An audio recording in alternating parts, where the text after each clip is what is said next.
So today I'm going to be showing you how to make gluten-free cornbread. So the first thing you want to do is you want to preheat the oven to 400 degrees Fahrenheit. Then after you do that, you want to get a large mixing bowl, and in it you want to combine 3 cups yellow cornmeal and 1 cup gluten-free all-purpose flour. Most recipes call for half flour and half cornmeal, but I've experimented and found it tastes better when it's a 1-to-3 ratio, and it saves money because gluten-free flour can be very expensive. Okay, so the next thing you want to add is you want to add half of a cup of granulated sugar, 2 tablespoons of baking powder, and 1 teaspoon of salt. So after you do all that, you need to mix up all the dry ingredients in the bowl. So as soon as it's all mixed up, and you want to get it pretty good, it doesn't have to be 100% all mixed up, but it needs to be pretty good. And you want to get rid of all the big chunks in it. So as soon as you do that, you want to get all the dry ingredients and push them to the sides and make sort of kind of like a bowl in the middle. Now, inside this bowl, once you're done and you've got it all good, you are going to add 2 cups of milk, 2/3 cup vegetable oil, and 2 large eggs. So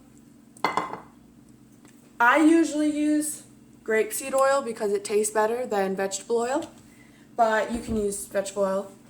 And why we put it in the middle is because it works just the same as getting 2 bowls, but it saves dishes because you don't have to use 2 bowls. So after you do that, you're just going to want to mix it up and get all the wet ingredients in the middle. Try not to get the sides because that is where the dry ingredients are, and you don't mix those up just yet. So the middle doesn't have to be too mixed up, just pretty good. And so after you do that, then you want to mix the sides into the mixture. And with cornbread, you do not want to overmix it. If you do, it will taste weird and it won't have the same consistency and it won't taste as good. So you do not want to overmix cornbread. So just mix it until all of it is mixed in well.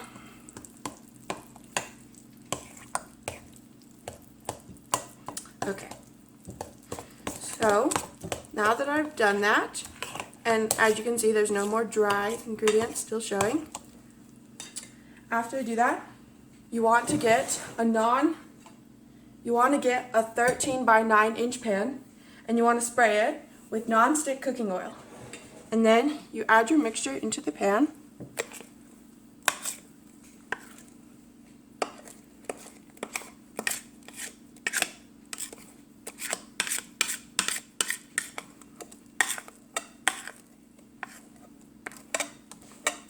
Okay. And after you do that, you want to smooth it out because otherwise you'll have very uneven cornbread.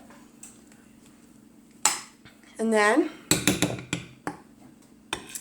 so you usually want to put it in the oven for 25 minutes, but some people, like my family, we like it in there longer because we like the top to be really crunchy and crispy and stuff like that. So but depending on your elevation, you should keep it in longer or shorter. Yeah, you put it in the oven for 25 minutes or until a toothpick comes out clean. And this recipe is great because if you don't want to make it for your whole family, you can just half it and put it in a smaller pan. And so now I'm going to put it in the oven. This is the final product. It's a little golden brown on the top, but that's just how my family likes it.